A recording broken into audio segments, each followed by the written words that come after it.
Welcome to Watch Symposium. I'm Austin, and this is a custom video for Mr. D.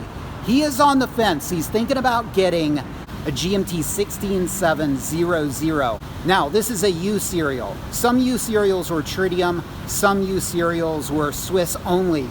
And this is an earlier tritium piece. Now, it's listed as possibly unpolished. And so we're going to talk about some evidence as to why I think it may be polished. Now, first of all, the legalese, all right? The listing says it appears to be unpolished. Appears. Well, appearances are subjective, so that's a big red flag. Although, I will give the listing this. The pictures are phenomenal, and you can really get in there and see it. So, I don't think they're trying to pull anything nefarious. They perhaps honestly think it is, but I have a differing opinion.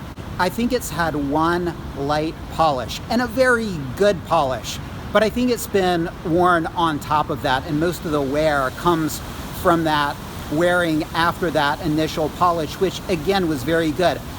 Piece of evidence one, inside the case back, it has been serviced. So during that service, there's a good chance it was polished or touched up. All right, the second piece of evidence, the cornet, which is very sharp. Again, it might have been gone over lightly, but you can see on the tines, on the inside of the tines, especially the left one, it's just a little bit soft. Is that from wear, or is it from a very light polish? I'm not sure, but I think perhaps from a polish. Piece of evidence three, the lugs, all right?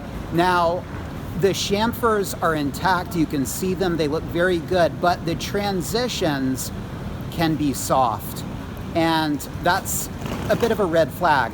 Now, let me tell you something kind of interesting. If you take a piece to Rolex and ask them if it's been polished or unpolished, they'll get it under a microscope, and if the dings are sharp, they'll tell you it's unpolished, because if a ding is polished, it gets rounded, and sometimes you can't get dings out. In fact, on this lug, this ding right here is never coming out, even if you have it polished. You'd have to take too much metal off to get that ding out, and so that's probably never going to happen. And if I were selling this piece, I don't think I would polish it first, because then it almost accentuates the damage to the watch, whereas now it's sort of like up in the air as to whether it's polished or not, and that makes the wear more forgivable, and it actually makes the wear work in the listing's favor to where you might even pay more for it. Piece of evidence four, the bezel ring. Now, bezel rings can be changed out, so you can't go on a bezel ring, but the edges that come together on this piece, well, it's just a little bit soft. Sometimes the line, it almost has a wavy look. Well, I just think that that might have been touched up. All right, piece of evidence number five, the bottom of the lugs. When you look at the lugs, they just look a little bit rounded in certain areas. Could that be from wear, dents? Possibly, but I think it could be the rounding effect of the really light polish.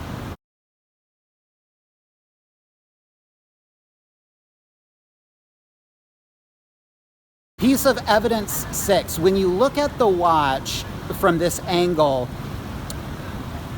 and it might be the lighting, but that's the bottom, and this picture, that's the top, and all of the really heavy chamfering seems to be on the crown side. Now, it's kind of interesting because, you know, for balance purposes, the lugs on the crown side are apparently a little bit thinner, you know, to balance out the watch. Is that what's going on? Or again, is it shadows? I'm not really sure, but just from a glance, things don't look as balanced as you would imagine if this was an unpolished piece. And here's what I think is the smoking gun. All right, so I have to tell you first that the bottom of the cases have a circular brushing, all right? It's almost like a shape of a concentric circle that goes, you know, from where the movement is out. And look at the brushing on this lug and the way it transitions nicely and evenly and seamlessly into the case. And this one too, and this one too. But this lug right here, I guess that is the bottom right lug. Do you see the transition is not seamless? That looks to be touched up. And as good as the polishing job was, that strange transition, it just indicates that it was maybe touched up. Now again, could that be some wear that causes that effect? Maybe, but I don't think so. So at the end of the day, he wants to know if he should get this watch, and I would walk from it. I wouldn't get this watch. Number one, it doesn't seem to have box and papers, and I think the price is a little bit high. And I think it's high because they indicate that it's a non-polished piece, and I don't think it is. I think it's a beautiful piece, and I think it's got a lovely history in the wear on the watch. But I don't think the price is justified because, again, I think it's been polished one time, and I think it's probably during that service that was indicated on the inside of the case back.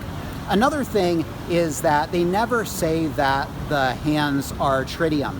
They just leave that out. They talk about the tritium on the dial and how it's yellowing, and what about the hands? That's kind of important. You know, you don't want a mix and match of hands. He's going to be using this as a daily wear, and so he's going to want a watch that, you know, eventually can get serviced, and he's probably going to want to have it serviced at RSC. That's what I would do. And so you don't want your tritium parts changed out. So I wouldn't be going for a tritium 16700. I would be going for the Swiss only U serial or the A serials that were Swiss only. That's going to make it easier to service. It's not going to make it a big deal if they change out the hands. You'll get Luminova hands, and it's going to make the piece more collectible because those last of the last, truly last of the last 16700s had Luminova, and that's going to be a more collectible piece, more serviceable, and that's going to be more wearable. So, beautiful piece, and I love it, and I love the history that you can see on it, but I think it's been polished. But what do you think? Let me know. Take care, and thanks for watching. See you next time. Now, is it possible this U serial was never ever polished in its life? Absolutely. It's really hard to tell. The best we can do is look at the evidence, look at the data points, and make an educated guess. But because the unpolished claim is such a key component of this listing, I think we need to err on the side of caution because this was a watch only, it appears, and it's a tritium piece. It looks to be in dire need of service. You saw all that grime on the underside of the case. And on top of all that, it did have some pretty deep dings that will never come out. So to buy that piece because of the claim and the trust that is unpolished, only to discover later that it was polished and all that wear happened on top of that polish, would be pretty unfortunate. So tread with caution.